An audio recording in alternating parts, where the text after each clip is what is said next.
Now, the Victorian government has issued more than $1 million in fines since the lockdown was reinstated a week ago. That's 611 fines that total $1 million, and they're all for breaching the Chief Health Officer's directions. But really, it is the government who's responsible for this outbreak, particularly that poor security at the hotel quarantine. Victorian Opposition Police Minister David Southwick joins me now from Melbourne. David, do you think that... Good evening. Do you think it should be the government that's apologising to Australians and foregoing these fines that they've issued?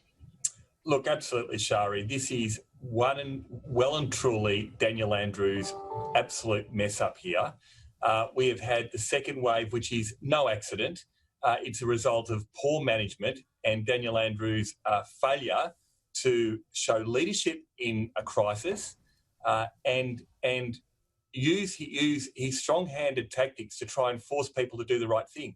And what's happened, Sharri, is people have stopped listening to Daniel Andrews. They're not following what he's saying. He's being reactive. He's not explaining why we are doing what we need to do. And the hotel quarantine, as you have said in your introduction, has been a complete mess. It's the responsibility for the reason why we're in the situation that we're in. And I've called for a police investigation. What we need is a police investigation into the quarantine bungle right now. We shouldn't have to wait 2 months to find out what's happened and how it's happened.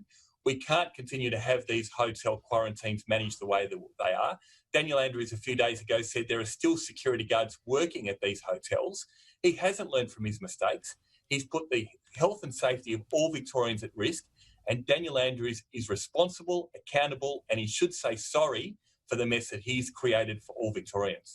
Well, David, what do you know about these 3 private security firms who were given ultimate responsibility for stopping the spread of these overseas visitors to Australia? Well, the first thing, Sharri, is we know that in other states they use the ADF as well as police to manage the hotel quarantine process. Daniel Andrews chose to use private security firms. We also know that in some of those hotels there were security firms that had worked there for some time. They were given the flick, and Daniel Andrews replaced them with these new security companies that then outsourced the job a number of times, and ultimately you had people being paid cash money, effectively out of a paper bag, to do the job with no training, no experience. Why do you think Victoria went down this path? Why was the Victorian government different to other states around Australia?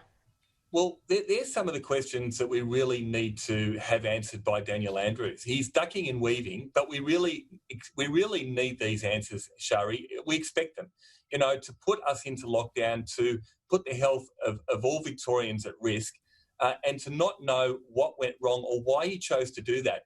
One of the great things that Australia have been really good and why we were successful up to this point was we had a national cabinet where everybody worked together and learned from one another. Every time Daniel Andrews has gone rogue and done his own thing, Victoria has ended up in a mess. With the COVID, with the situation in the meat factory, we had the same situation there of not quarantining, locking down the situation, and every time we've had that outbreak, we've had the mess. Look, going to a discussion about mask wearing, which has now come up quite strongly in the wake of this outbreak. A police officer, you're obviously opposition police person in Victoria, a police officer has come down with COVID-19 and now there are 30 other police who are in self-isolation. If people started wearing masks, do you think the rest of the community and the economy could come out of lockdown and function as normally? That's a great question, Sharri. How can you expect people to follow laws when they don't think it's a serious enough situation? If you look at the roads in Victoria, it's probably twice the amount of people on the roads than when we had the first stage 3 lockdown. So clearly the suppression strategy that Daniel Andrews has tried to do is not working. If people actually wore masks, then maybe they might think a bit more about their behaviour. And Daniel Andrews has been wishy-washy about this. When he first came out about masks, he said, well, people could wear them if they would like and if they were in a situation where they couldn't safe distance. Daniel Andrews came out and said people's lives will be lost if they played golf a few months ago yet he's all over the place about whether people should wear masks. It is extraordinary, isn't it, when you think back to how tough he was, how strong his language was, how he came down so hard on Victorians for just wanting to play golf, you know, a sport that is, you know, does maintain social distancing. And you can understand now why the public is starting to turn against him, because he's not answering questions every day at press conferences. He's refusing to give any information about what's gone wrong and is instead kicking it down the road to a judicial inquiry.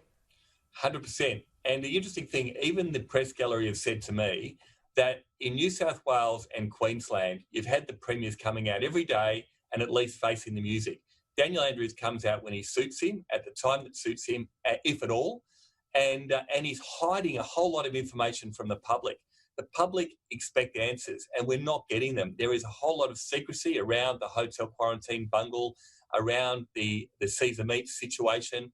There is so much that the public should have answers for. The Black Lives Matter protest was something that was a signal that people could do as they please. When Daniel Andrews did nothing about that protest and let 10,000 people on the streets in Melbourne, it turned the corner for Victorians to not listen to Daniel Andrews, and they have not been listening to Daniel Andrews since.